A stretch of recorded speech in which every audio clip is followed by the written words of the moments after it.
Bom, mais uma vez agradeço muito a Mozart, Fernando, né? Dois grandes amigos, né? Dois ex-reitores, né? Que deixou sua marca, né? Na educação brasileira, na estrutura das universidades, isso não tem dúvida nenhuma, né? Tanto Fernando, que agora está em Washington, né? Está fazendo muito para a nossa América Latina e pelo mundo, e Mozart, né? Você, com grande sabedoria, né? Está dando um lastro maravilhoso na educação estrutural brasileira, né? Tá certo? Né? Eu lembro quando você, enquanto reitor, né? Bom, estou aqui no Lica, viu, mas ainda, né? Fazendo um trabalho maravilhoso, né?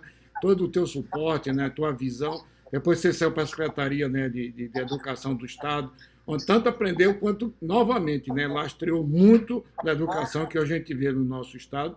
Né? E depois foi para o Instituto Ayrton Senna, que aí você, eu diria assim, né, turbinou muitos programas, né, de incentivo à educação brasileira. Né? E aí eu fico muito, muito honrado de ter vocês, grandes amigos. Né? Eu estou vendo que já tem 31 pessoas aqui já conectadas, né, nesse websérie. Né? Quer dizer, a pandemia, né, tá terminando favorecendo cada vez mais. A gente usa essa tecnologia, né, para disseminar a comunicação e o conhecimento. Né? Então, fico muito feliz. Bom, ter vocês dois ex-reitores, dois grandes amigos, tá certo? Participando dessa live conosco hoje.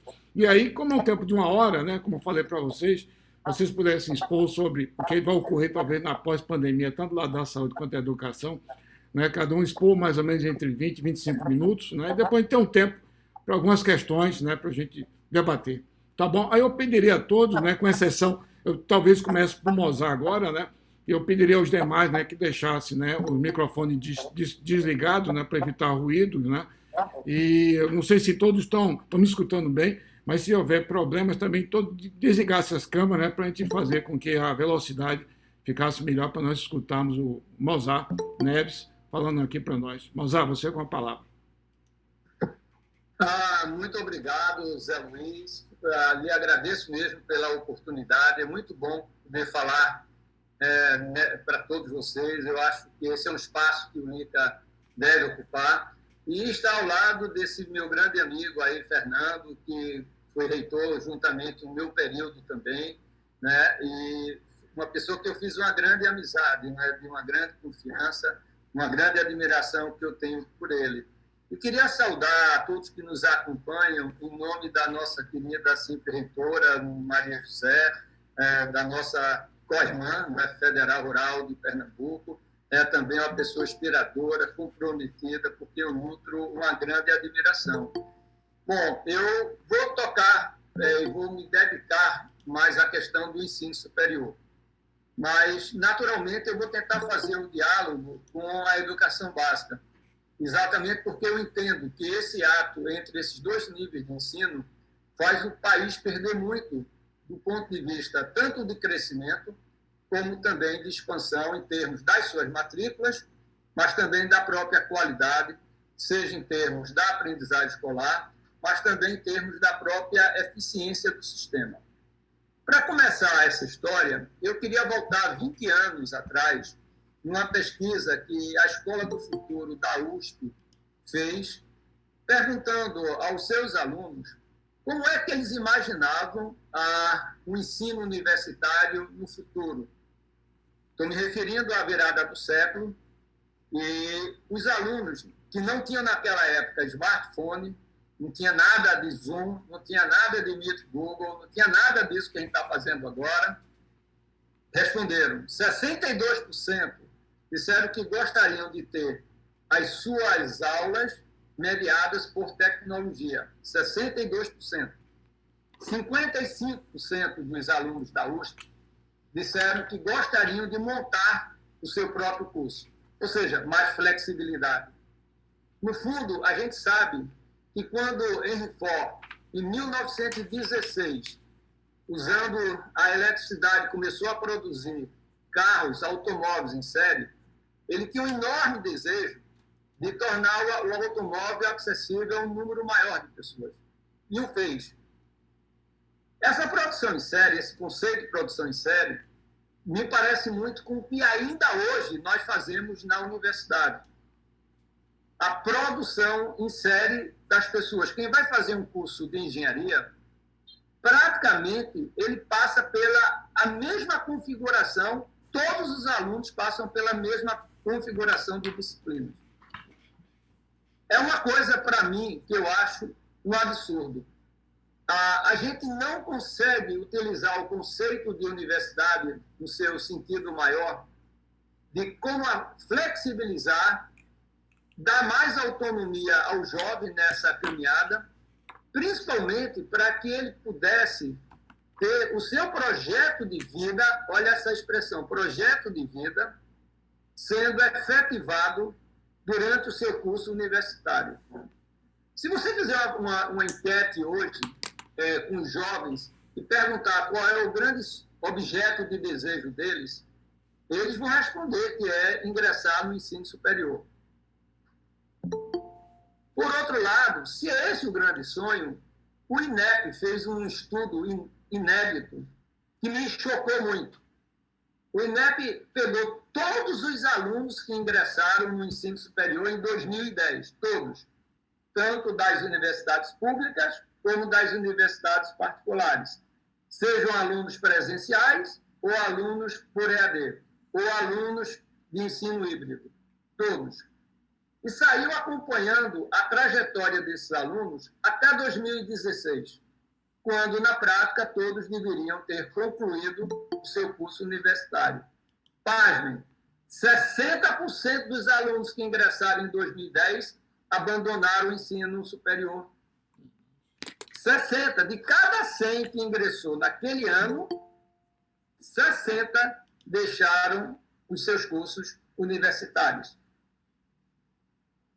Isso me chocou muito. No primeiro momento, quando eu vi o gráfico do INEP, eu pensei, isso deve ser no EAD, isso deve ser nas particulares. Nada disso. Os percentuais são muito parecidos de abandono, tanto na universidade pública como na universidade particular, tanto na modalidade presencial como na modalidade à distância.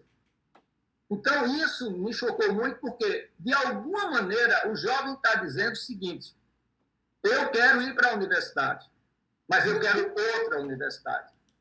Eu não quero essa universidade que é extremamente hermética, fechada, que dá pouca flexibilidade de criatividade, de pensamento crítico, de pensar fora da caixa. Então, esses números que o INEP revelaram, que corroboram, eu acho que Zé Luiz e talvez alguns que nos acompanhem, quando eu fui para o reitor acadêmico da Federal, isso em 1992 a 95, eu acho que alguns dessa época talvez se lembrem do estudo de evasão que eu fiz. E os números me chocaram muito. Um deles, que eu acho que dialoga muito com o que está acontecendo hoje, com essa perspectiva de vida, de projeto de vida do jovem, foi que eu diagnostiquei naquela oportunidade que 20% era a taxa de evasão no curso de Ciência da Computação. Eu disse, mas como é que vai ter 50% de evasão? Ou 20% de evasão, perdão. Eu pensei que os números estavam errados. Mas não, fui na divisão discente e estavam certos. Eu fui a Carol, que era a coordenadora do curso, ela me disse, olha, Mozart, sabe qual é o problema? Chega no terceiro ano, olha, e não tinha celular naquela época não, tá? Não tinha celular, nem aquele tijolão, que foi aquele primeiro celular. As empresas de tecnologia selecionavam os alunos já no terceiro ano, porque sabiam que já no terceiro ano do curso de Ciências da Computação, os alunos já tinham competências e habilidades desenvolvidas para ocupar certas funções nessas empresas e ganhando mais do que os seus professores. Então, aquilo me chocou porque hoje saiu um artigo em 2018 das principais companhias no mundo, não só de tecnologia, Bank of America, Starbucks, para várias funções que essas empresas consideravam o diploma como sendo essencial, abdicaram disso para algumas e várias dessas funções. Eles querem muito mais as competências que os jovens têm desenvolvidas e selecionam pelas competências que eles já têm. Ou seja, dialogava muito com aquelas competências que foram selecionados alunos há 30 anos atrás, em 1992, 93, quando eu fiz esse estudo de evasão. Ou seja, a Covid-19, dando aí esse momento trágico que nós estamos vivendo, particularmente por um governo que não coordena nada e que só faz atrapalhar toda a ciência que poderia estar sendo utilizada com mais plenitude para salvar vidas, e a gente perde porque não tem essa coordenação nacional, no meu entendimento. A Covid foi como uma espécie de catalisador, vou usar esse termo como químico, para algumas das mudanças que os jovens já haviam pedido à universidade, do ponto de vista de flexibilidade, de maior autonomia e, principalmente, no currículo que dialogasse mais com o seu projeto de vida. Aí vocês podem me perguntar, na verdade, que diálogo é esse? O diálogo que estou me referindo é que, de repente, da noite para o dia, em março desse ano, 1,5 bilhão de estudantes deixaram de ir à escola ou ir ao campus universitário por conta da Covid. E da noite para o dia, as universidades e os sistemas de ensino começaram a montar os seus próprios currículos online, sem ter, muitas delas, sem ter a expertise para isso. Não é? Então, tiveram que fazer, como a gente costuma dizer, de mudar o pneu com o carro em movimento. Ora, mas, por outro lado, eu sempre fui uma pessoa muito reativa a usar essas tecnologias. Um simples Skype, eu reagia a usar. Logo quando começou a Covid, eu fui convidado por algumas empresas de educação para fazer palestras pagas. Eu não aceitei porque eu fiquei inseguro, porque eu não me sentia à vontade para fazer isso que eu estou fazendo agora. Eu faço bastante palestras pelo Brasil, mas presenciais. E minhas palestras dialogam muito com o emocional das pessoas, como eu vejo no rostinho de cada uma delas, como elas reagem ao que eu digo. E eu disse, de repente, eu não vou ver mais isso. Como é que eu vou me sair? Então, eu estava muito inseguro. Mas, por outro lado, eu comecei a perceber, se eu não tiver a habilidade, a competência para abertura ao novo, eu vou ficar isolado do mundo. E aí eu tive que abrir minha cabeça, mudar meu mindset para poder me adequar a essa situação. E eu acho que todos nós procuramos fazer isso, estamos fazendo isso.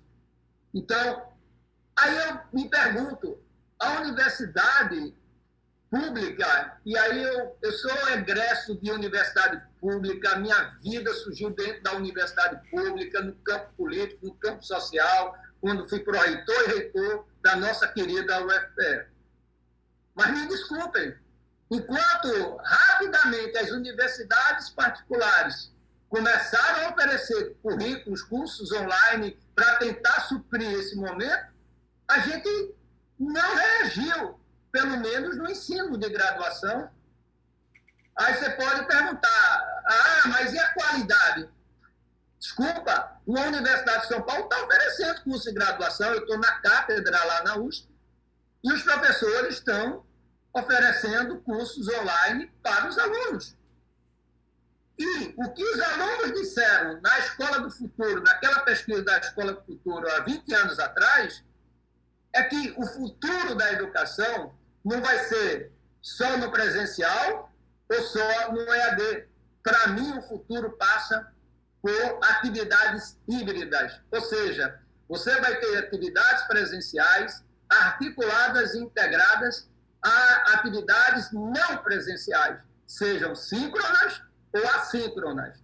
Não é? Então, hoje nós vamos ter que dispor para pensar esse futuro muito mais no campo da integração entre as atividades presenciais e não presenciais. Um currículo que dê flexibilidade ao aluno. Sabe o que é que está acontecendo nas particulares?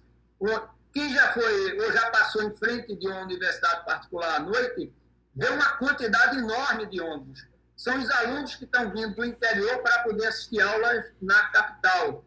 Sabe o que é que os alunos estão pedindo? Que não volte mais ao sistema antigo, pelo menos a parte presencial, porque eles não, a maioria de quem estuda à noite, eu acho que a maioria sabe, são alunos trabalhadores, têm alguma atividade laboral, não tinham tempo de jantar, tinha que pegar um ônibus que a prefeitura disponibilizava, muitas vezes um ônibus em condições que não eram as adequadas, pegando estradas perigosas, muitas vezes, para poder assistir às suas aulas, voltar para o seu município e dormir de meia-noite sem jantar direito e acordando às 5h30, 6 horas para poder ir trabalhar novamente. Enquanto que agora eles chegam do trabalho, tomam seu banho, jantam e assistem às suas aulas por atividades não presenciais. Obviamente que as atividades práticas, essas têm que ser mesmo no campo presencial. Mas por que o aluno agora, como eles é que estão dizendo isso? Por que a gente vai ter que fazer o que fazia antes, quando a gente está fazendo também o que nós fazíamos antes nas aulas presenciais? A gente interage, criamos grupos de WhatsApp, os professores estão criando grupos de WhatsApp conosco, a gente está trabalhando de uma maneira bastante integrada, as coisas estão fluindo, e mais, eu estou acompanhando em algumas universidades particulares, a frequência está sendo maior do que a frequência nas atividades presenciais. E essa oportunidade do ensino mediado por tecnologias, eu não gosto muito do nome EAD, não, porque o EAD é uma maneira que algumas, infelizmente, algumas universidades particulares, caça-níquel, utilizaram para diminuir o ticket de aluno e fazer exatamente grana com o EAD. EAD, eu aprendi na Open University de Londres, você precisa formar professores para essa metodologia. Não é pegar alguém que não foi preparado para ser professor nas atividades online e botar para ela dar uma aula online. O material, o currículo, é outro, meu amigo. Não pode ser um faz de conta, um arrumadinho, não é? De pegar o que era posto e dado para o presencial e fazer uma adequação para o EAD. Não. É outra estratégia, é outra formação que tem que ser dada.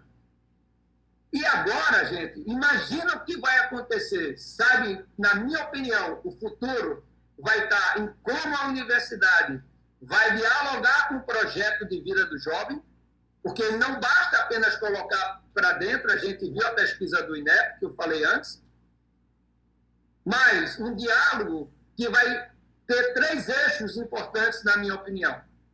Em primeiro lugar, empregabilidade.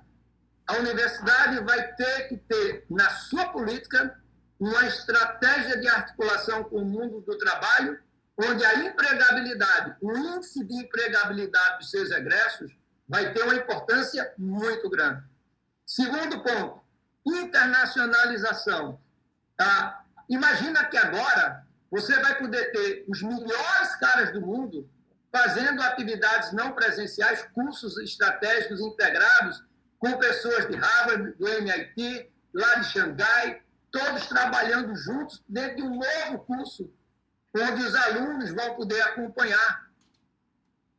Na verdade, a gente já estava vendo e acompanhando esse movimento através dos cursos livres. As plataformas EDX, Coursera, que tem as principais universidades do mundo, já estavam fazendo esses cursos livres. Eram cursos livres, cursos de extensão, de aperfeiçoamento e capacitação. Agora, eu acho que a gente vai ter cada vez mais essa hibridização, falando como químico aí, das atividades presenciais com não presenciais. E essa questão da internacionalização, quem tiver capacidade criativa de fazer dupla titulação, ter professores participando do outro lado do mundo, ajudando na formação dos alunos, né? Vai ser um outro mundo. Eu acho que a Covid, nesse aspecto, descortinou todo o processo que estava acontecendo, mas de uma maneira muito lenta. E o terceiro é inovação. E aí, para concluir a minha fala, eu ouvi o nosso querido Fernando, basta, não dá mais para a gente ter um curso onde todos os alunos têm que percorrer o mesmo caminho. Cadê a tal da interdisciplinaridade? A gente fala muito, mas pega os currículos, não há diálogo entre a área de humanas com a área da tecnologia, a área da tecnologia com a área da saúde. O que é que eu defendo hoje? É quase que ter uma base nacional comum para o ensino superior, onde 60% dos créditos sejam comuns a todos os alunos de um mesmo curso, mas 40% esses alunos possam optar de acordo com o seu projeto de vida.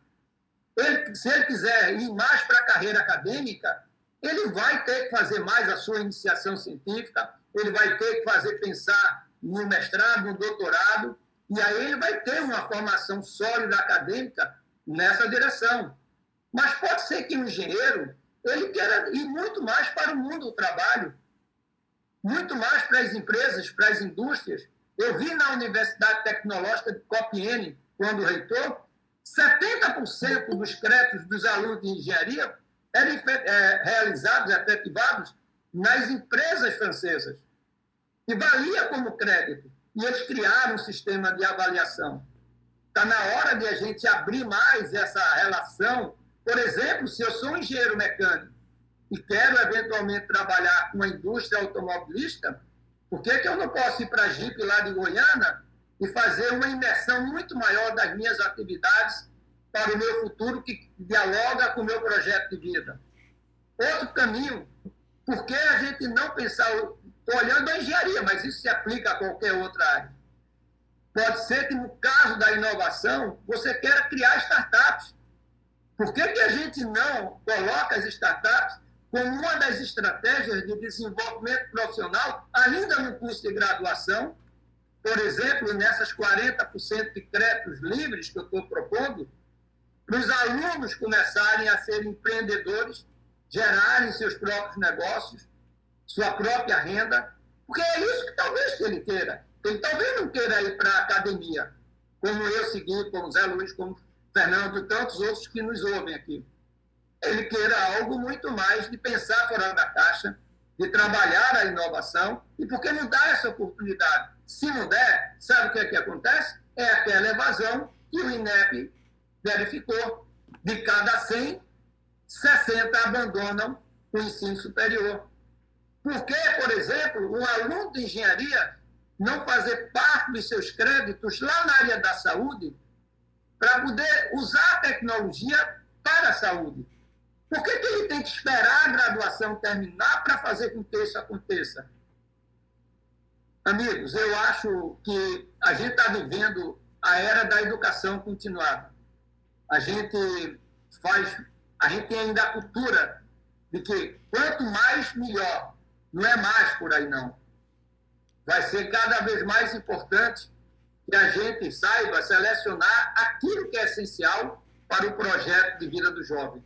Que a universidade tenha flexibilidade, inovação, capacidade de ver o futuro, e que as pessoas, diferentemente da minha época, em que eu tirava um diploma, tirei meu diploma, obtive meu diploma, que eu poderia ter 10, 15, 20 anos para usar todo aquele conhecimento que eu aprendi na universidade.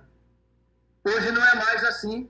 O conhecimento que, às vezes, vocês sabem melhor do que eu, que estou na pesquisa, na inovação, a dinamicidade do mundo VUCA que a gente está vivendo, volátil, incerto, complexo e ambíguo, vai exigir outro profissional, vai exigir outra maneira de pensar e de olhar o mundo.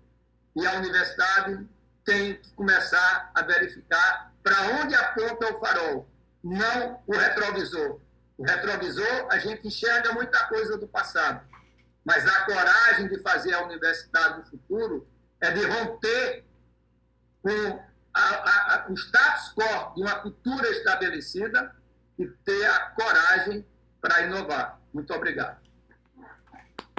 Excelente, Mozart. Muito obrigado mesmo. Né? Uma pena que foi tão curto, né? A gente vai fazer outras. Vamos fazer outras, né? Excelente mesmo essa tua fala. E para a gente aproveitar o tempo, já passo para o Fernando, que deve estar aí conectado.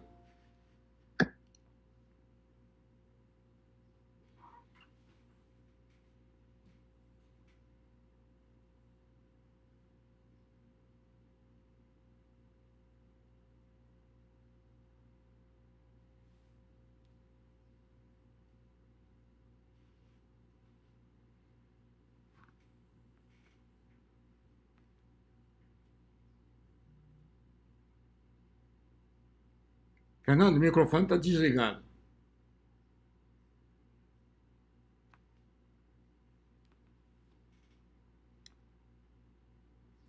Fernando? Fernando, o microfone está desligado. Estou abrindo o microfone, está aberto. Agora, beleza. Ok. Como é que eu subo uma apresentação rápida aqui? Então, eu já Eu estava tentando fazer isso agora. Compartilha a minha tela? Não, a tela a gente estava vendo já, viu? A gente estava vendo já a tela, viu, Fernando? Ah, já estava vendo? Já. Está uma apresentação lá no PowerPoint, entendeu? Ah, então estou mais rápido que... Isso que você imagina. Ok, vou colocar aqui o PowerPoint e vou falando. Isso. E eu queria fazer um comentário muito breve. Primeiro, agradecer ao professor José Luiz, que é uma pessoa muito inquieta, e eu considero a inquietude uma das grandes coisas para a gente poder avançar nesse campo nosso da ciência. Então, José tem a inquietude própria dos cientistas. Agradeço também que ele me colocou aqui junto com Mozart, né? Como Mozart bem disse, nós trabalhamos durante um tempo muito próximos na Andifes, eu como reitor de uma universidade federal, ele como reitor de uma grande universidade federal, a minha era uma universidade em desenvolvimento, e ele foi fundamental em muitos momentos, me ajudando, inclusive, para que eu pudesse avançar com um projeto de construção da universidade, de uma nova universidade lá em Roraima, né, lá no norte do país. Então, é muito importante a gente colocar isso. E eu gostaria também de dizer, Mozart, que é importante, às vezes, a gente... Deixa eu voltar para a minha apresentação aqui. É importante a gente salientar, não que a vida nos trouxe grandes oportunidades. E grandes pessoas passaram por essa vida que nos transformou naquilo que nós somos hoje, né? Eu gosto de colocar, por exemplo, aqui sempre uma espécie de disclaimer, colocando algumas pessoas que foram fundamentais aí, que me influenciaram bastante. Se a gente olhar aqui o homem que está recebendo um prêmio, esse homem é responsável por um dos sistemas de avaliação que até hoje a gente usa dentro das escolas médicas, né? Esse homem à esquerda, o quadro maior, e que é o professor que eu tive o prazer de, durante um doutorado que eu fui fazer numa área de cirurgia, encontrar alguém que era um professor de psiquiatria que gostava de educação, né? E aí eu comecei a desviar um pouco o meu rumo em termos de que a parte técnica da cirurgia apenas não me contentava, né? As duas outras figuras também são muito importantes. Uma, que é essa da parte da direita, Stuart Manning, é um americano do Novo México, onde eu comecei a ver com mais profundidade dois temas importantes que mudaram minha vida. Um foi a aprendizagem baseada em problemas, e aí estávamos nós discutindo a criação de um problema como um elemento facilitador da aprendizagem, e abaixo um outro grande momento onde eu comecei a entender a avaliação, aí já com um grupo holandês também que foi responsável pelo teste do progresso. E é interessante, nenhum deles é médico que está aí, todos psicólogos, são psicólogos cognitivos, o mais novo aí é um matemático. Então era uma equipe, Mozart, bastante multidisciplinar, trabalhando um tema que era o tema da educação. Então, uma grande sinergia, Mozart, entre o que você colocou aí e o que eu vou apresentar.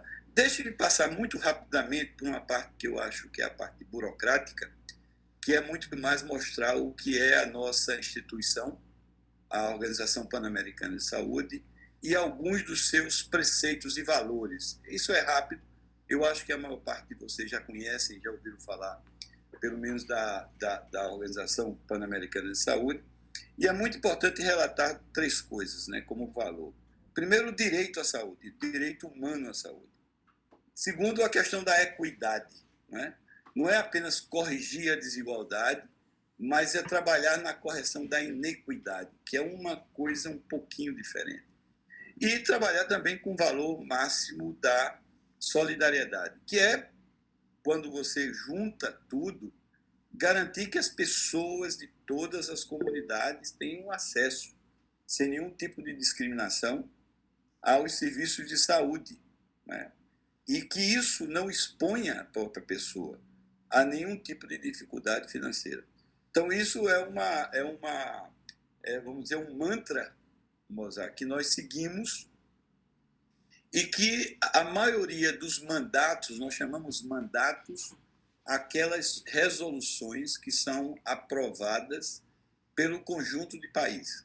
Cada unidade, eu sou chefe de uma unidade, é a unidade de recursos humanos para a saúde, ela é responsável pelos temas que incorporam a visão dos Estados-membros para aquela área. Por exemplo, nós temos, eu vou colocar também muito rapidamente, em termos de recursos humanos, uma linha de continuidade, que ela começa, e eu vou falar aqui dos últimos 20 anos, começa em Toronto, no Canadá, onde o Brasil foi fundamental. O Brasil foi um dos propositores da grande mudança que iria acontecer nas próximas 2 décadas em termos de recursos humanos.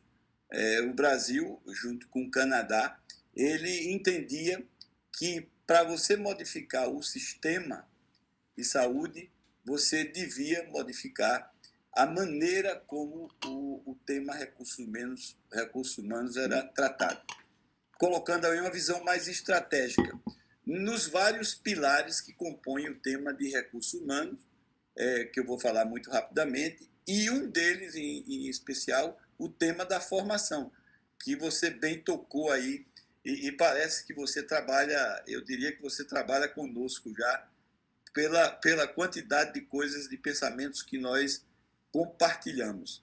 Então, aí você tem uma linha do tempo, onde você vem de uma reunião de Toronto até uma reunião em Recife, em 2013, mandatos, resoluções, estratégias que foram criadas ao longo desse tempo, e eu digo que isso aí tem uma lógica, que é a lógica dos Estados-membros que apresentam suas necessidades. O que é importante também é dizer que, quando você olha para os desafios na visão dos Estados, nós caímos em coisas que conhecemos, né? Não é uma novidade.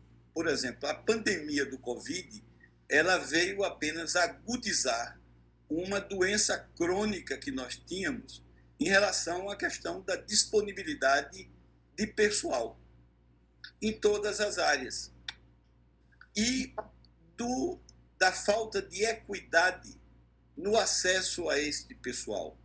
Aí eu me refiro não só a profissionais de saúde, mas profissionais de modo geral. Quando você olha a distribuição geográfica, você vai ver que há lacunas, há grandes lacunas, onde há grandes necessidades. Geralmente, essas grandes lacunas, Mozart bem sabe, é um dos desafios que nós temos na área da educação, que é levar a educação de qualidade a todos os rincões do país. Então, isso é um desafio também na aula, na nossa visão no tema de recursos humanos. Uma outra coisa muito importante, o Mozart também passa por esse ponto, que não existem mecanismos, aí está a palavra em espanhol. Eu estou dando um pouco de complexidade à nossa conversa, apresentando slides ora em inglês, espanhol, português. Então, vocês vejam que não temos mecanismos de concertação. O que é concertação? É de acordo intersetorial.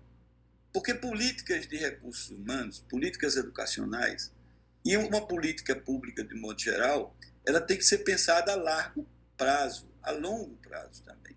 Então, você não tem esses mecanismos O Brasil, por exemplo, ele tinha e ele tem estabelecido os bons mecanismos, mas ele precisa utilizá-los melhor. Né?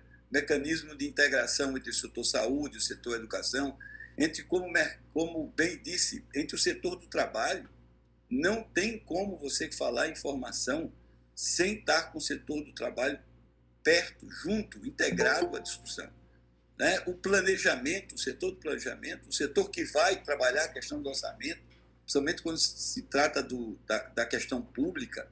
Então, a discussão não é mais uma discussão interna corporis, como de interna. É uma discussão que passa pela integração.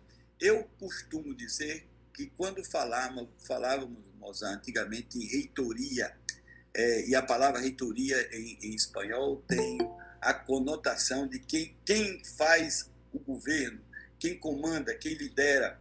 Nós tínhamos muito uma visão segmentada ou setorizada.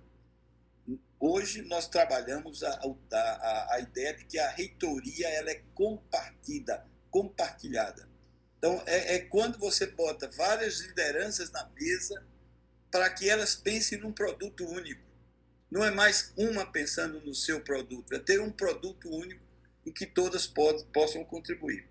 Uma outra coisa importante é que há uma capacidade muito limitada na região de você poder estimar. E aí eu estou falando tanto quantitativamente quanto qualitativamente quais são as suas necessidades. O Mozart falava muito bem da desconexão que há entre o setor educação, eu não vou falar a universidade apenas, Mozart, eu vou falar entre o setor educação e aquilo que é as necessidades para o desenvolvimento do país. Né? Sem entrar na discussão que a gente pode também sobre ter uma educação utilitarista ou não, né? Porque não é esse o tema, mas a educação ela tem que olhar para as necessidades também. Ela tem que promover, ao mesmo tempo, o avanço da ciência, de um lado, mas ela tem que trabalhar com a resolução dos problemas que são imediatos, pensando aquilo que você disse, no farol, pensando nas questões do futuro. Então, é importante que a gente aumente essas capacidades. E, para que você tenha isso, você tem que começar a pensar em sistemas de informação. Um dos grandes desafios na região é que nós temos sistemas de informação incipientes, e muitos deles inexistentes em outros, e em outros lugares completamente desarticulados. Ou seja, você tem bons sistemas de informação que não se conectam. É aquele tema da interoperabilidade, aí entra vários temas que são importantes que a gente comece a repensar desde a ótica da formação até a ótica vamos dizer, do mundo do trabalho.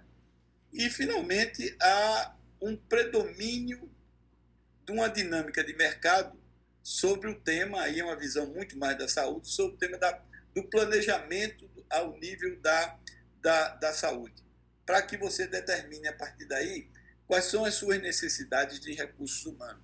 E aí, considerando recursos humanos, não apenas com a visão tradicional da categoria profissional. Nós temos uma visão de que a categoria profissional ela determina o modelo. E, de fato, hoje, no que temos atualmente, isso é verdadeiro.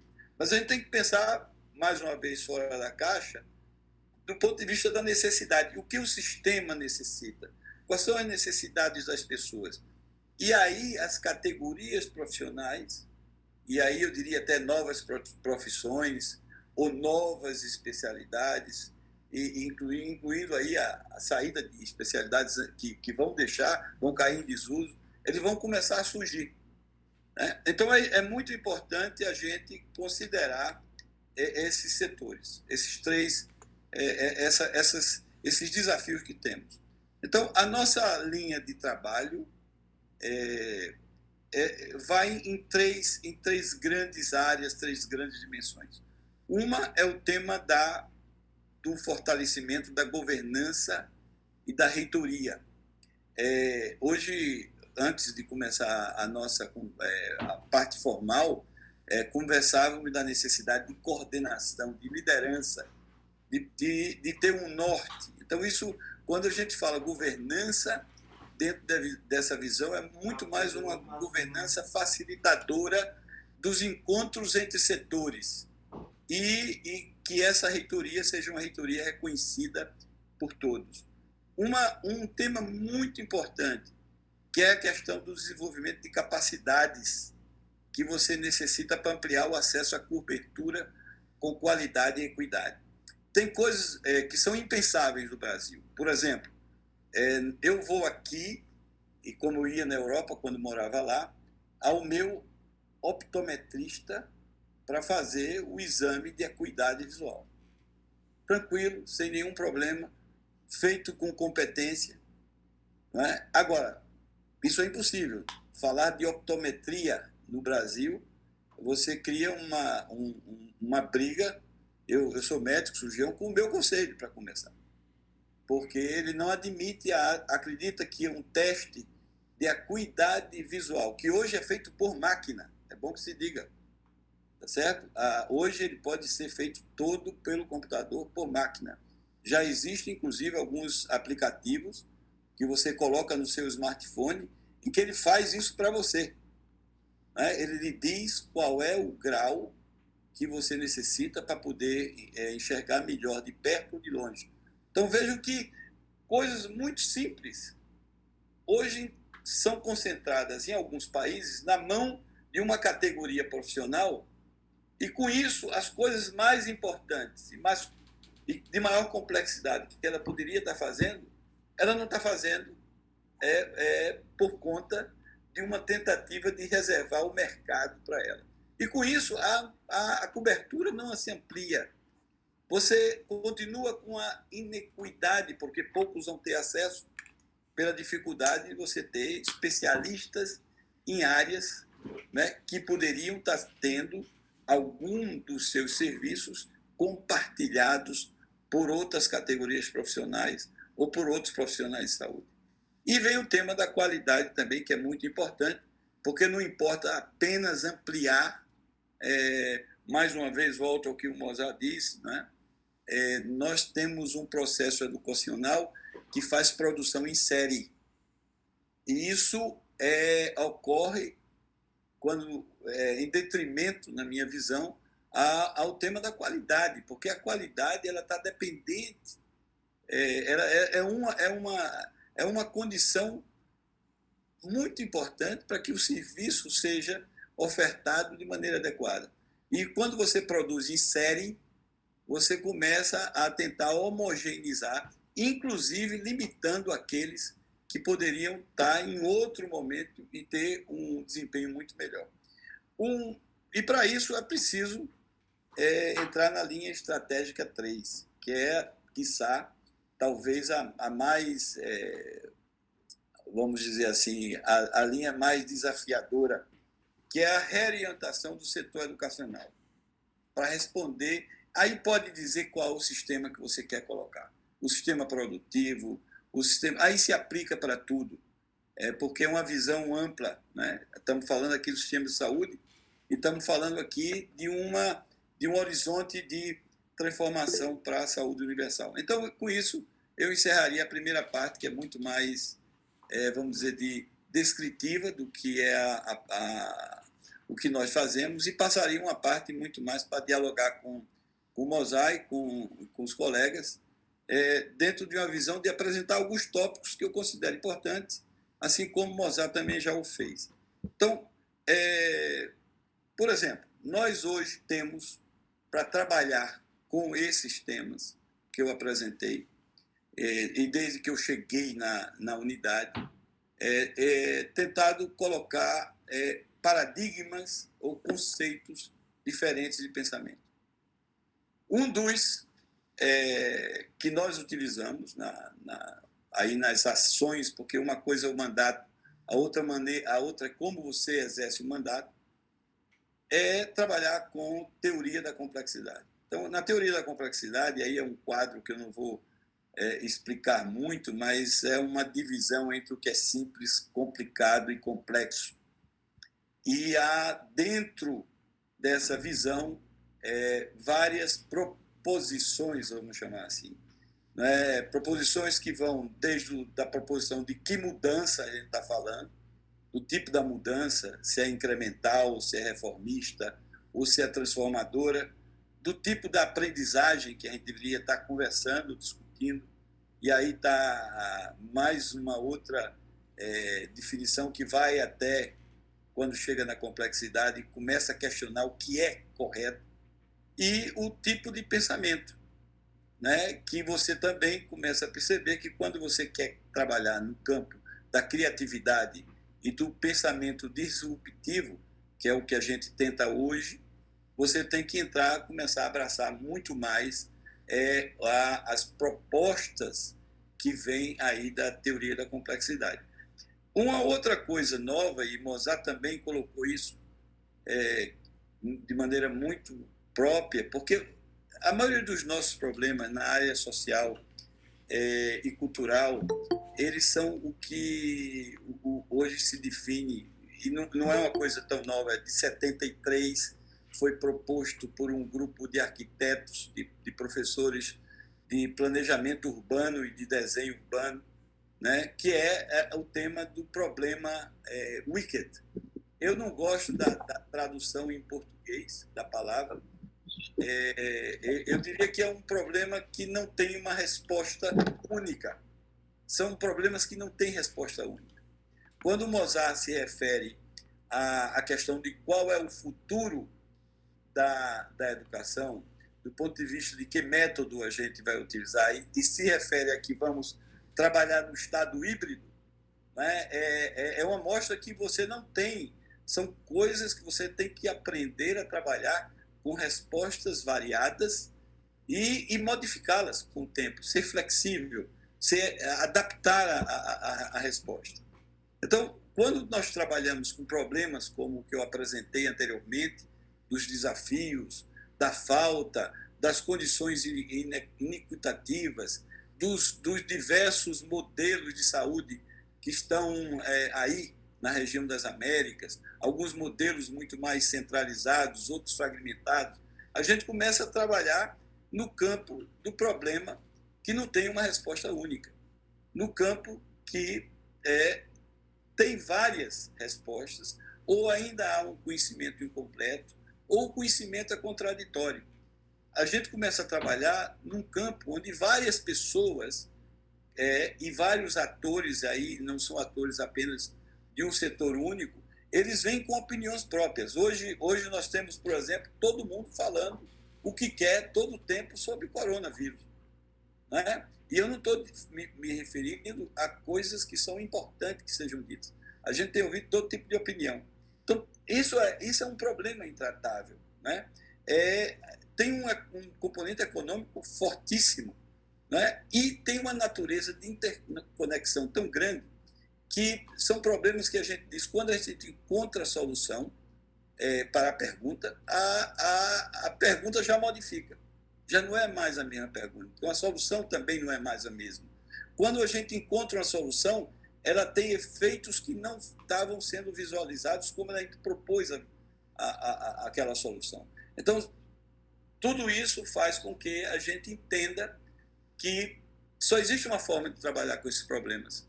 E eu gosto muito da discussão que eu tenho, Mozart. Hoje eu faço parte de uma rede aqui que trabalha o desenvolvimento de sistemas humanos. E essa rede propõe que a única forma de trabalhar com isso é continuar trabalhando. Então, pelo menos a gente tem o nosso trabalho assegurado do ponto de vista intelectual por muito tempo. E aí vem uma coisa que eu gostaria de colocar para vocês. Qual é a premissa, Mozart, que nós temos hoje? Qual, dentro desse contexto? De um modo geral, a gente costumava dizer que a nossa formação ela dependia, e aí vai um paralelo com o que a gente vem discutindo hoje dentro da OPAS, né? Quando a gente diz que o melhor dados, informação e tecnologias e conhecimento, melhor será a resposta que a gente vai ter dentro dos Estados-membros. Hoje em dia a gente sabe que isso não é verdade. Existem países que têm bom desenvolvimento de dados, têm informação disponível, têm tecnologia apropriada, têm conhecimento, mas a resposta tem sido fraca quando a gente fala em termos de resposta ao Covid ou resposta aos temas importantes na área de saúde. Então, por que isso ocorre? Porque tem, primeiro, uma grande discussão: qual é o dado?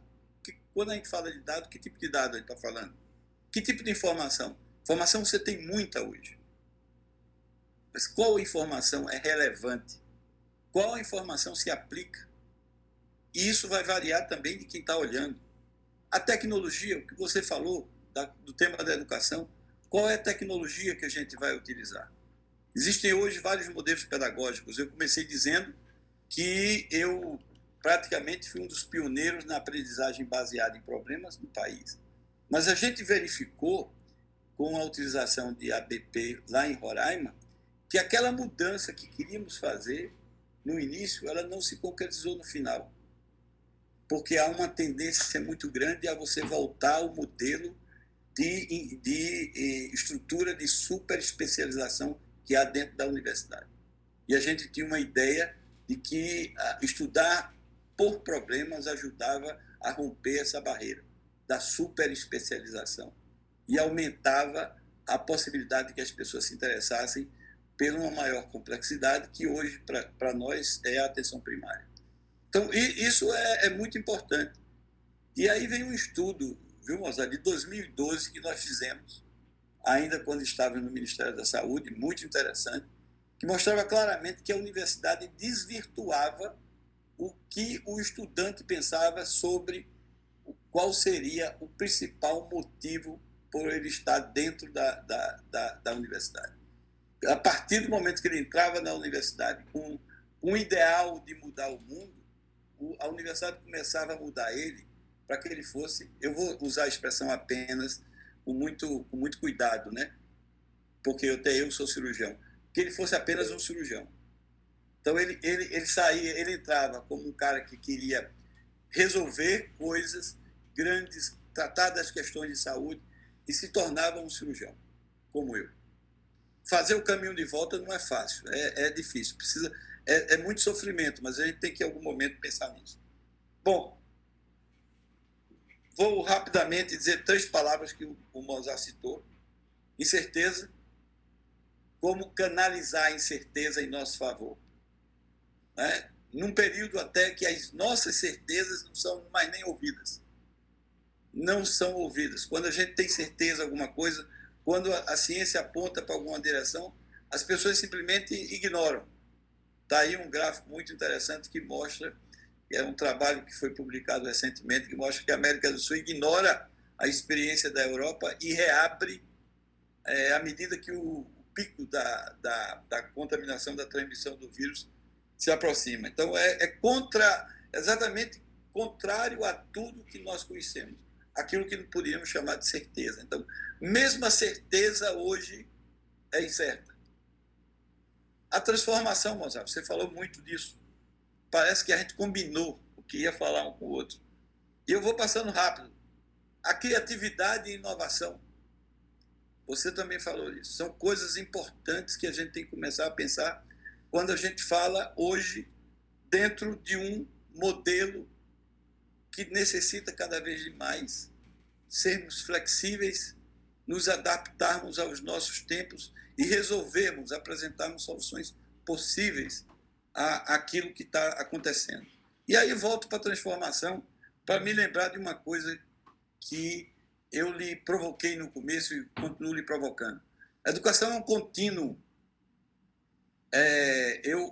Eu aprendi em uma das inúmeras conversas com gente mais inteligente que eu, de que o tempo mais criativo que eu tive na minha vida foi quando eu estava no jardim da infância. Completamente, estrutura completamente diferente, um enorme interesse em aprender e um enorme interesse em que as coisas se desenvolvessem dentro do meu ritmo.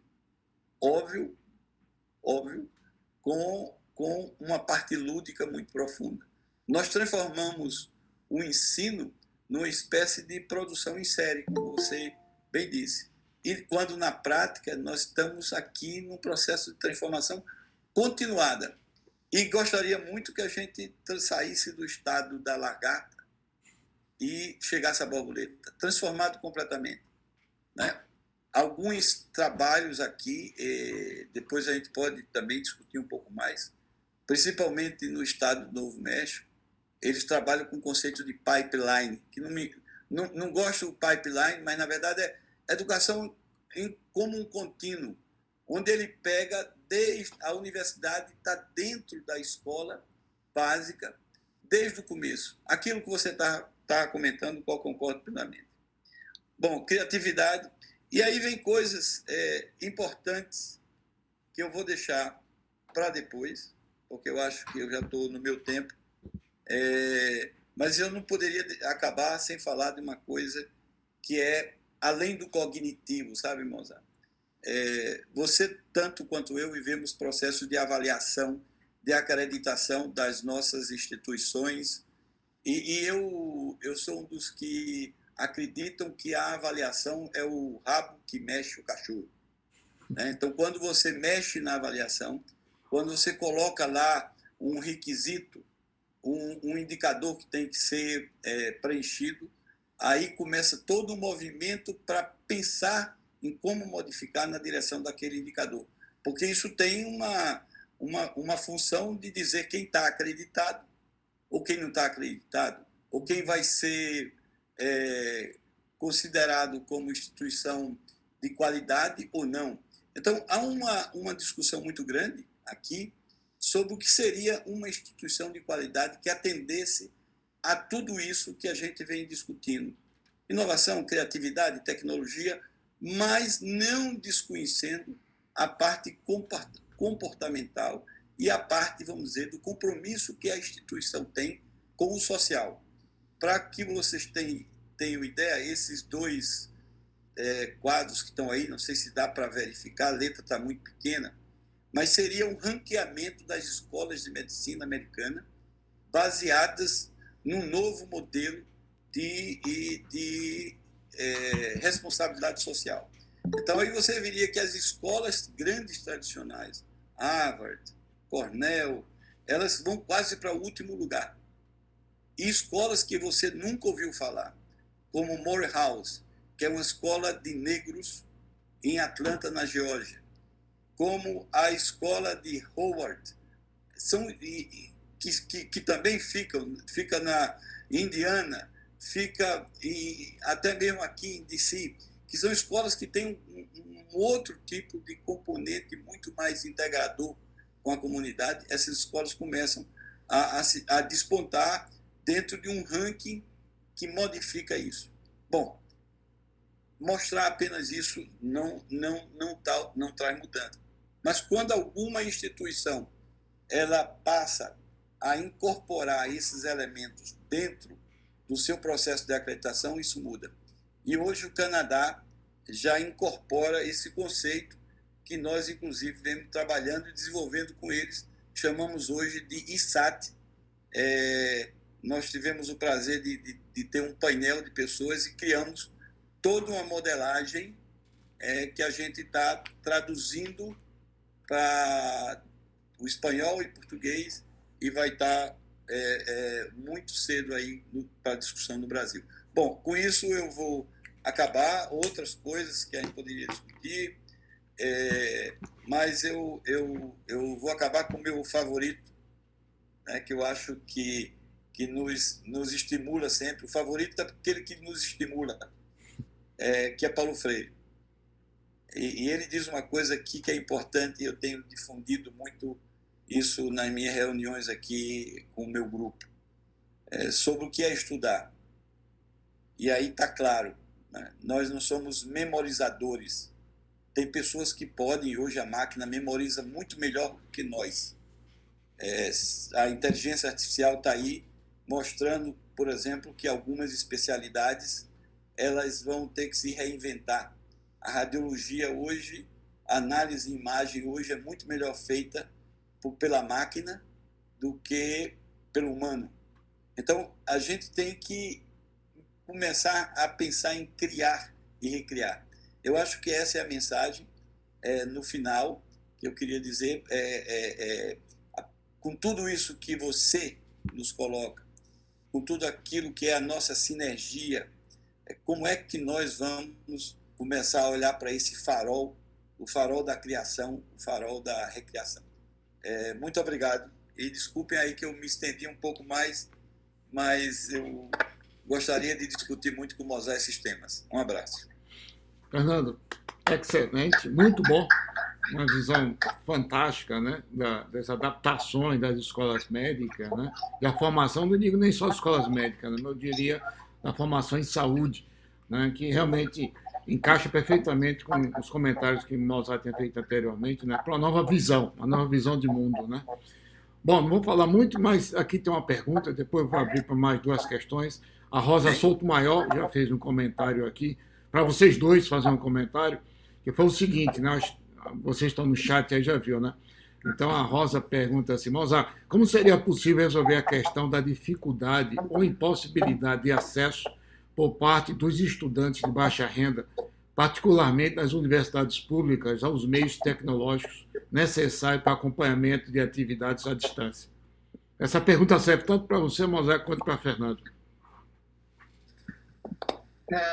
Rosa, essa pergunta para essa questão da equidade e principalmente do acesso às atividades não presenciais.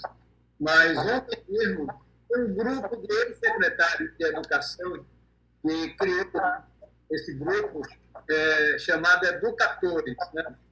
E ontem a gente discutia essa questão, e aí o nosso querido Anderson, da nossa Universidade Federal de Pernambuco, ex-secretário de Educação do Estado, uma pessoa por quem nutro uma grande admiração, ele trouxe uma informação que já era da época minha e do Fernando. Queria te parabenizar, Fernando, aí pela excelente exposição, aprendi um bocado de coisa aí, principalmente fiquei muito interessado nessa questão a questão da avaliação com base na responsabilidade social. Eu quero, no mesmo momento, isso daí.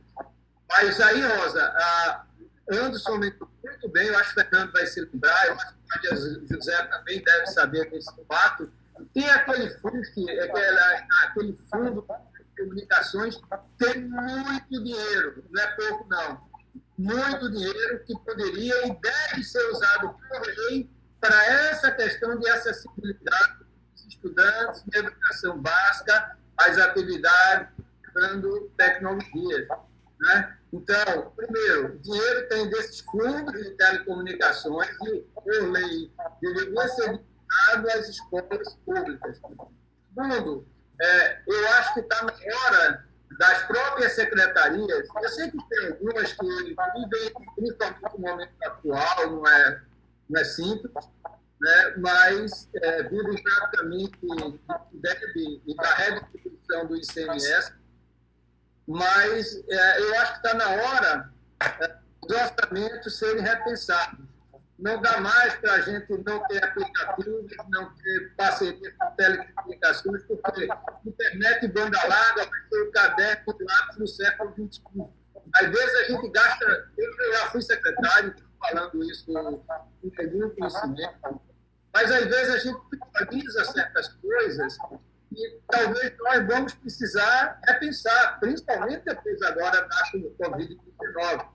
Eu mesmo, às vezes, gastava recursos que, no meu entendimento, eram importantes. Se hoje eu estivesse na secretaria, eu já pensaria um pouco o que antes eu gastava, porque eu vou precisar gastar para essa educação do futuro.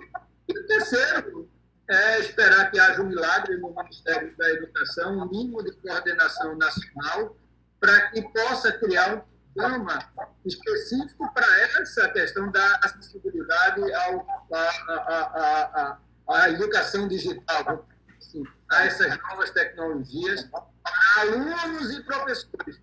E quanto a professores, volto a dizer, a formação tem que ser diferente. Não pode ser a formação inicial ou continuada visando e olhando para o modelo presencial. É outra estratégia. né? Eu aprendi isso, eu nunca tinha dado curso online. O país foi ministro da Educação, está atualmente na FGV, ele me convidou para fazer parte de um curso de políticas públicas da educação básica. E a parte do clube era ligada ao ensino médio. Puxa vida, foi um aprendizado absurdo que eu tive do ponto de vista de usar essas novas tecnologias para dar um curso à distância. O material é outro, tem que ser muito mais autoexplicativo. Eu fazia meus textos, aí o pessoal da GD dizia: lembra que não tem professor do outro lado, o texto tem que ser mais autoexplicativo. Aí eu voltava. Me deu um trabalho de louco, mas eu aprendi muito. E principalmente, tem que ser outra estratégia para a formação de professores. E a CAP, é bom não esquecer, tem uma diretoria de formação, cujo orçamento da formação varia naturalmente ano a ano, mas esse ano mesmo era da ordem de 1 bilhão e 400 milhões para a formação. Então, chegou em 2014, eu fiz parte de uma espécie de, não foi auditoria mais para órgãos de controle, para uma averiguação. Eu era do CNE, já naquela época, e aí teve uma solicitação do próprio MEC para averiguar a questão da formação. E tinha 2 bilhões, gente, em 2014. E, pasmem, boa parte desses recursos até então não tinham sido aplicados na formação de professores. Aí eu estou dizendo porque eu vi e entrei dentro da rubrica de formação, isso era setembro. Então, eu acho que o dinheiro tem, eu acho que a gente precisa reorientar, precisa repensar as prioridades e usar esses fundos das telecomunicações que tem dinheiro para valer, que poderia, e por lei está previsto, para essa questão da democratização do acesso do aluno da escola pública aos insumos digitais. Excelente, Mozart. Fernando, você pode completar?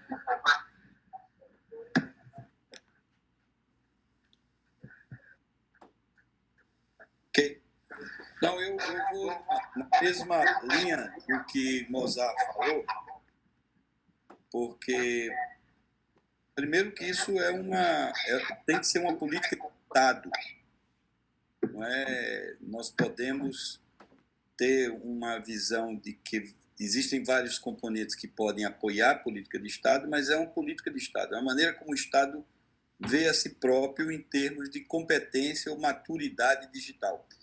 Mozart, nós fizemos um estudo junto com o pessoal do Banco Interamericano agora. Nós fazemos. Você sabe, nessa hora você participa de muita comissão, né? Uma das comissões, que a gente chama de Comissão de Maturidade Digital, ela avaliou a região das Américas, mas principalmente quando a gente fala América, a gente fala muito mais a América a partir do México. Tá? Os Estados Unidos e Canadá, eles têm uma outra... A métrica é um pouco diferente e geralmente a gente tenta melhorar as condições dos outros países que não dos nossos irmãos da América do Norte. Mas a coisa é muito interessante. 35 de cada 100 casas não tem nenhum computador, não tem nada. 31,7% de cada país, das casas de cada país, não tem acesso à internet. Óbvio, eu estou falando isso, vai ter uma variabilidade na região, mas de qualquer maneira, como nós tratamos em projetos de nível regional, a gente olha para isso. Por exemplo, o Haiti, 82% da população do Haiti não tem acesso à internet. O que equivale para aquela população a que 9 milhões de pessoas não tenham nenhum tipo de conectividade. Um país como a Argentina, vamos falar dos maiores agora, um país como a Argentina tem apenas 48% de sua população com smartphones. É óbvio que se a gente começa a falar muito mais do nosso setor, na área da educação, isso pode até mudar, principalmente quando você fala de algumas áreas de formação, que não é verdadeiro para a universidade como um todo.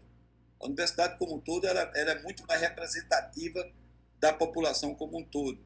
Alguns nichos que têm maior poder aquisitivo, você sabe, Mozart, podem ter uma realidade diferente. No caso do Brasil, é interessante. Segundo esse estudo de maturidade que nós estamos vendo, 80 milhões de brasileiros não têm conectividade, não têm smartphone. Né? E só se compara, em termos de grandiosidade de população, ao México, que tem 52 milhões na mesma situação. Então, esse é um grande desafio, Mozart. A pergunta, eu agradeço a pergunta, porque a pergunta ela nos dá a possibilidade de dizer, primeiro, o que você já disse, isso é uma política de Estado. Segundo, que existem recursos. Não é que a gente precise, no caso do Brasil, de criar alguma coisa nova. É utilizar o recurso que já existe, utilizar melhor.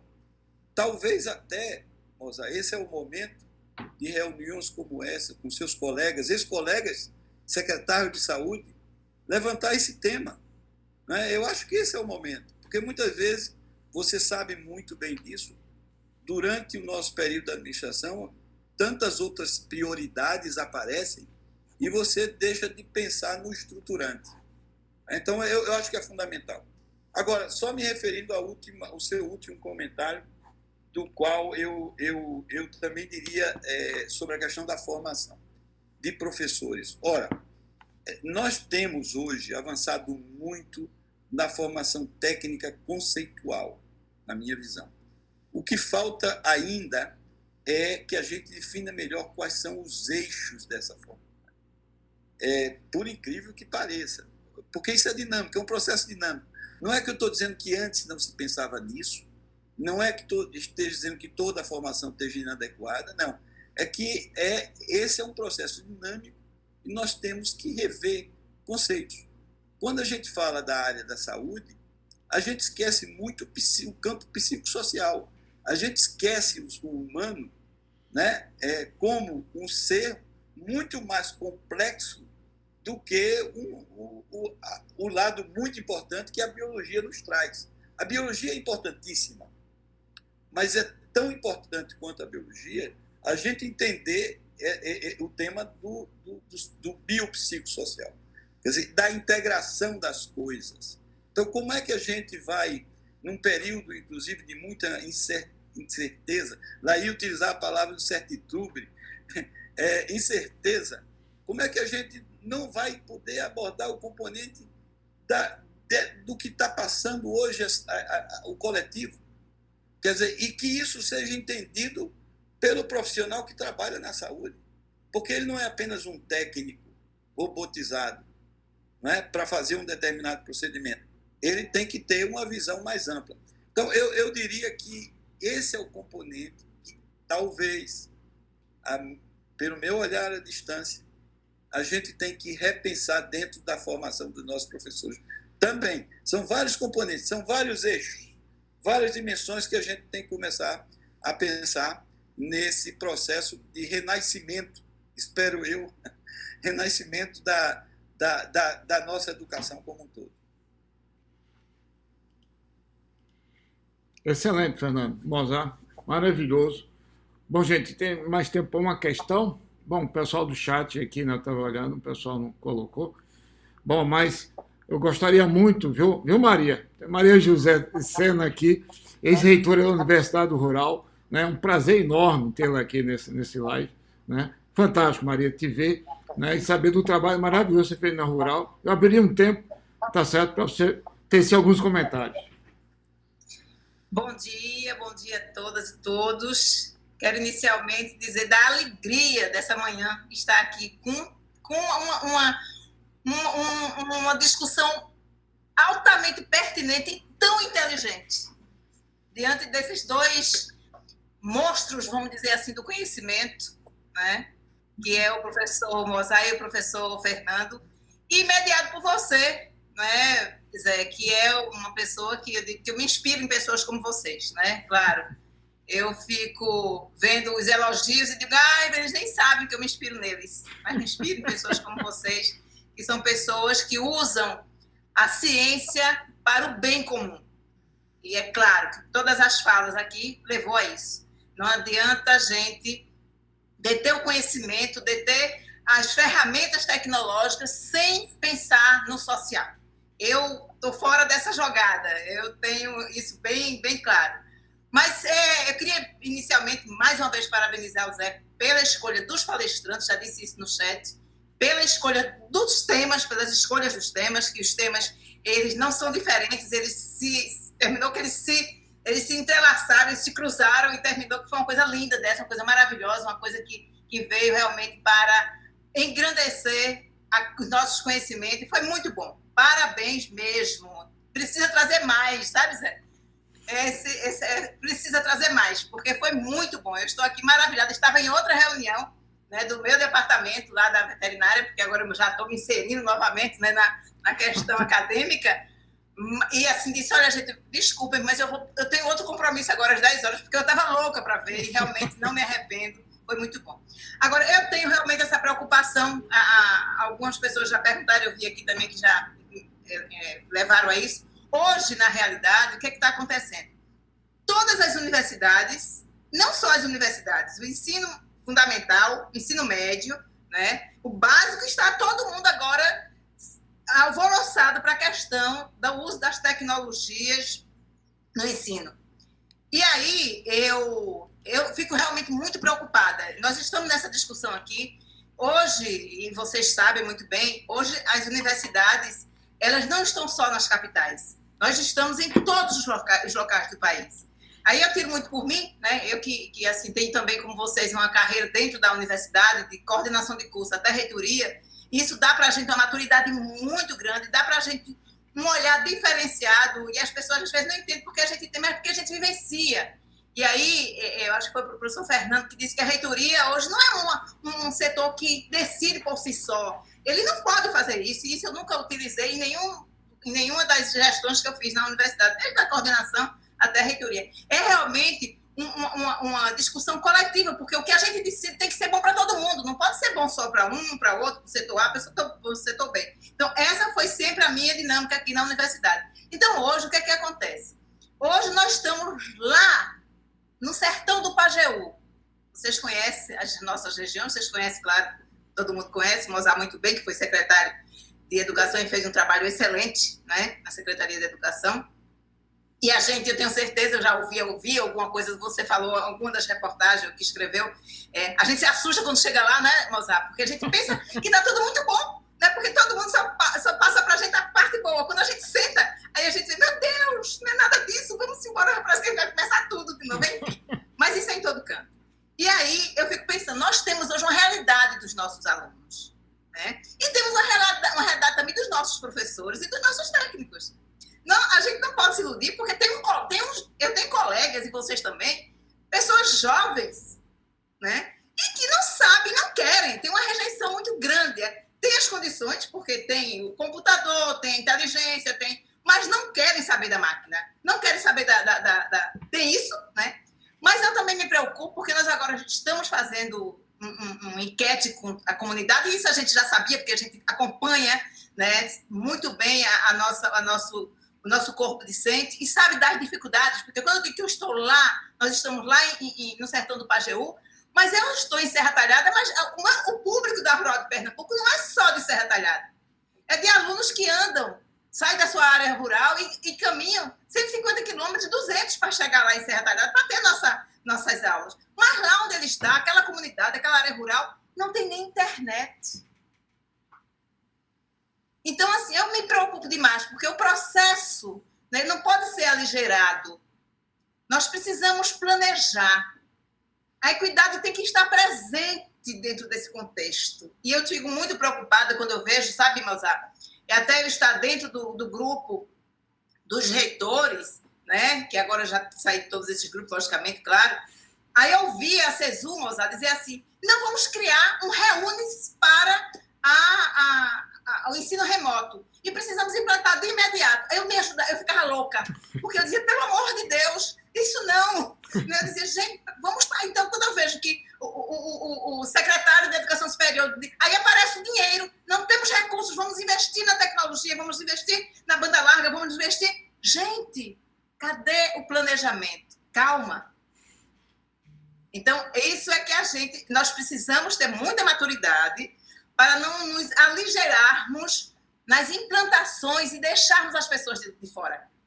Mas as pessoas que eu digo não são só os estudantes, são uma boa parte de professores e técnicos que fazem parte, evidentemente, da formação dos nossos estudantes. Né?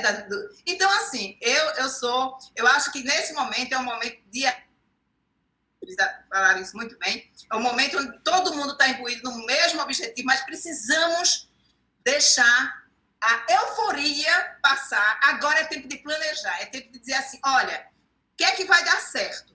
O que é que não vai deixar ninguém fora do processo? Porque é preciso, sim, todos estarmos dentro do processo. Senão, vai ser mais um projeto fracassado dentro da educação no nosso país. E a gente já está cheio de projetos fracassados dentro da educação em nosso país, e todos nós aqui que estamos nessa mesa, né, nessa sala, nós sabemos disso, sabemos do que estamos falando.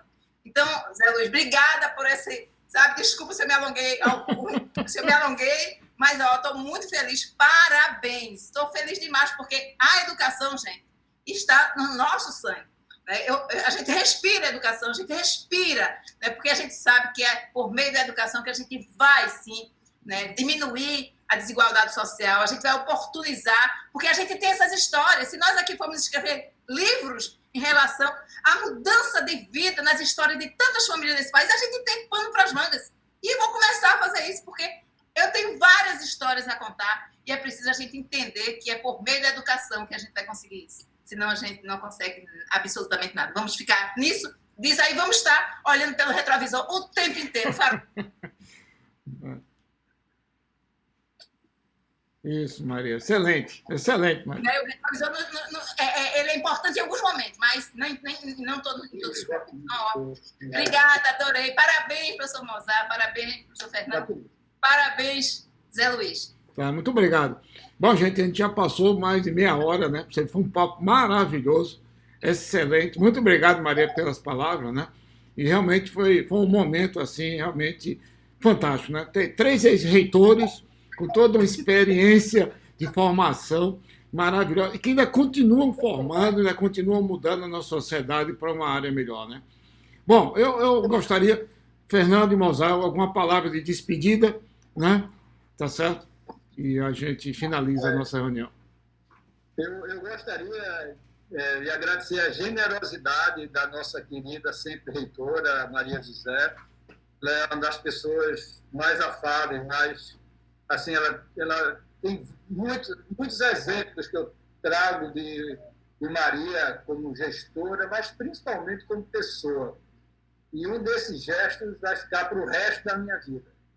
Foi no dia do título que eu recebi de professor emérito, e o carinho e a atenção que ela teve com o nosso querido pró-reitor Hermino. Maria, aquilo ali, aquele seu carinho com Hermino, vai ficar marcado, é uma das coisas que, sabe, vai ficar marcado dentro de mim. Mas isso é a sua dimensão humana, não é isso que faz a grande diferença hoje na humanidade. A humanidade, ela não vai, as pessoas não vão se diferenciar, não é por aqueles que têm mais acesso à tecnologia. A diferença vai se dar por qualidades humanas. Quem tiver qualidades humanas, essas serão as diferenciadas. E é nisso que eu hoje luto muito. É um prazer, Fernando, te encontrar de novo, junto aí com Maria, com vários colegas que eu vi aqui, né, pelo chat, né? Mas eu topo, sim, fazer um segundo momento para a gente aprofundar alguns dos temas que o tempo não permite, né? Mas parabéns e muito obrigado pela oportunidade, por todos aqueles que nos acompanharam até agora. Muito obrigado, Mozart. Excelente. Fernando? Bom, agradecer mais uma vez e já propor, viu, que da próxima vez Maria faça parte do painel também indo aqui, né, conosco, porque eu acho que essa é a grande coisa que temos a possibilidade de fazer hoje. É criar redes, reconectar, conectar, né, dentro daquilo que Mozart coloca e que a gente vem insistindo. que é a questão do lado humano, da qualidade. Não apenas olhar para aquilo que a gente já tem feito muito, né? Mas daquilo que a gente deixou de fazer do ponto de vista das conexões humanas. Então, eu agradeço muito. Eu saio com algumas mensagens para casa para pensar mais, que é muito importante sair de um encontro desse com coisas que alimentam o seu pensamento, né?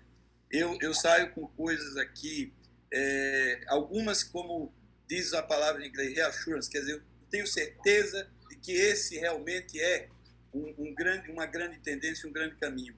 E outras que eu tenho que começar também a focar, né? Eu acho que Mozart traz o tema da formação, poderia ser o próximo. Eu de novo, estou na linha da proposição muito, né, da formação dos professores. Eu e José vimos discutindo muito isso, né? Nós não podemos cair em fazer mais do mesmo, né? Mais do mesmo nos trouxe até aqui, de maneira até para muitos bem, mas mais do mesmo não nos levará para frente, né? Então isso é muito importante. E mais do mesmo, a gente só pode quebrar isso quando a gente começa a quebrar alguns paradigmas. O maior deles é da formação de professores. Eu tive a felicidade, para concluir, Mozart, de ter ido para Roraima. Veja você, um homem da praia, né? Um homem da praia que, de repente, depois de passar uma temporada fazendo doutorado na Escócia, com toda uma parafernália, José conhece bem o lugar onde eu estava, de repente ele vai para um ambiente onde não tem absolutamente nada. Eu não estou falando do ponto de vista... absolutamente nada. Então, isso foi a maior coisa que foi dado, a possibilidade de, a partir do que eu tinha, e aí eu comecei a entender que eu tinha tudo. Na verdade, eu tinha tudo que precisava para poder apoiar e trabalhar com as pessoas. Eu não precisava ter o laser que eu tinha no meu departamento na Escócia, mas eu tinha as pessoas pensando comigo. E eu tinha pessoas que pensavam, e um dia ter até outras coisas muito maiores que o laser. Então é isso aí. A minha proposta, Zé, e agradecendo a todo mundo, estou vendo aqui Jeane Couto, e um bocado de gente conhecida, até a minha mãe apareceu, eu queria dizer isso, fazer esse, até a minha mãe. Eu acho que com saudade de mim, eu estou aqui, ela está aí no Recife, na quarentena, mas é isso aí, olha, um beijo em todos vocês. Mozart, que satisfação, hein? Que satisfação, um beijão. Maravilhoso, gente. Maravilhoso. Jeane, Gustavo, vi que Gustavo também, né? Está aí o ex-secretário, né? Um grande amigo, né? Realmente foi um momento maravilhoso. E vamos aproveitar, viu, Mozart? Vou aproveitar e vamos marcar outra, viu, Fernando? E Maria, você já viu, né, Maria? Agora você já entrou no esquema. Porque é muito bom, né, gente? Eu acho que vamos criar uma mentalidade. Professores. Isso, e vamos mudar esse país, vamos mudar o mundo mesmo. Eu acho que nós temos capacidade e vamos fazer isso. Muito obrigado, gente, pela participação de todos vocês.